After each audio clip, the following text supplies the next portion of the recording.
Olá, meus caros. Nós hoje vamos falar sobre um assunto interessante, que é a questão da distribuição de lucros e dividendos e a tributação sobre essa distribuição de lucros e dividendos. Antes de falar desse assunto, vou retomar meus agradecimentos. A gente está sempre atrasado aqui, então vamos lá, vamos mandar uns abraços aqui, olha, para o Emil Ander Makinski Alpts, acho que deve ser assim. Emil, um abraço para você, viu? Para o Marney Bilard, outro abraço, Marney. Para o Kleber não põe o nome inteiro, o DDD do Kleber é 45, Kleber, muito obrigado, viu? E para o Sérgio Costa, que o DDD é 83. Obrigado, gente, por acompanhar esse nosso trabalho. E hoje a gente, como eu já avisei, vai falar sobre distribuição de lucros e dividendos e sobre a tributação na distribuição de lucros e dividendos. Bom, vamos primeiro conceituar o que são os lucros ou dividendos, né? O que acontece é o seguinte, uma empresa opera durante um determinado período, normalmente as empresas têm um exercício anual, né? Um período de apuração de resultado anual. Então, por exemplo, o mais comum é que as empresas trabalhem de janeiro a dezembro de um determinado ano e no final de dezembro a gente aqui da contabilidade prepara para a sua empresa um balanço com um demonstrativo de resultado. Nesse demonstrativo de resultado, a gente até tem vídeos explicando sobre o que é o demonstrativo de resultado, pesquisa aí que você vai achar. Nesse demonstrativo de resultados, nós vamos apresentar para você, tomar o lucro que a sua empresa deu no ano, por exemplo, de 2011. Então está lá, olha, o lucro que a sua empresa deu em 2011 foi R$1 zilhão. Muito bem, está lá o lucro apurado. Bom, seja a sua empresa optante do lucro real, do lucro presumido ou do simples, o lucro que for apurado relativamente a cada um dos exercícios dela pode ser distribuído para os sócios. Então, uma vez que a empresa teve lucro, você poderia pegar esse dinheiro e entregar para os sócios. E aí fica a pergunta, e quanto é que os sócios vão pagar de imposto quando receberem esse lucro das empresas? Atualmente, eu estou gravando esse vídeo em fevereiro de 2012.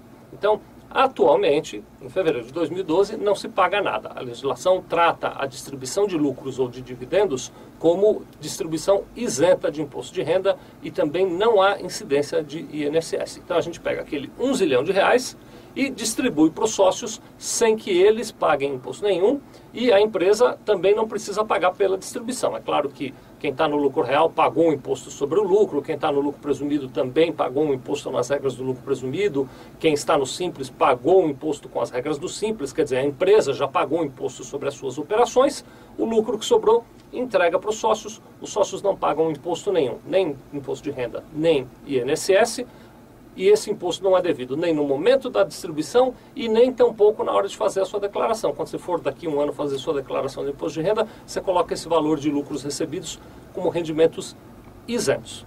Agora, é importante, alguns comentários finais, né, que eu quero fazer, é importante que a gente tenha em mente algumas coisas. Primeiro, distribuição de lucro tem que ser uma coisa muito cuidadosa, porque a empresa, que é um organismo vivo e tem necessidades, ela não pode se descapitalizar. Então você tem que ser cuidadoso, talvez não seja o caso de distribuir R$1 zilhão, que foi o lucro que a sua empresa deu, e talvez seja o caso de distribuir apenas 900 zilhinhos de reais e deixar 100 zilhinhos de reais lá na empresa. Então você tem que analisar exatamente que montante você pode distribuir sem comprometer o que a gente chama de fluxo de caixa da sua empresa.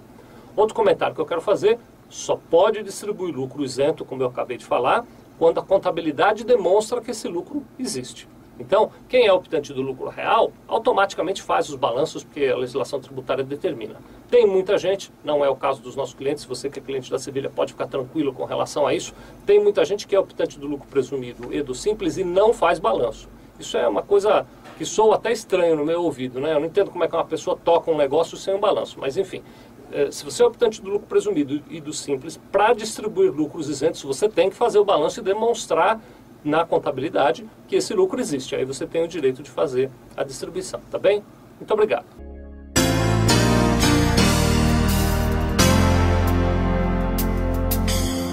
Sevilha Contabilidade. Nós vendemos tranquilidade.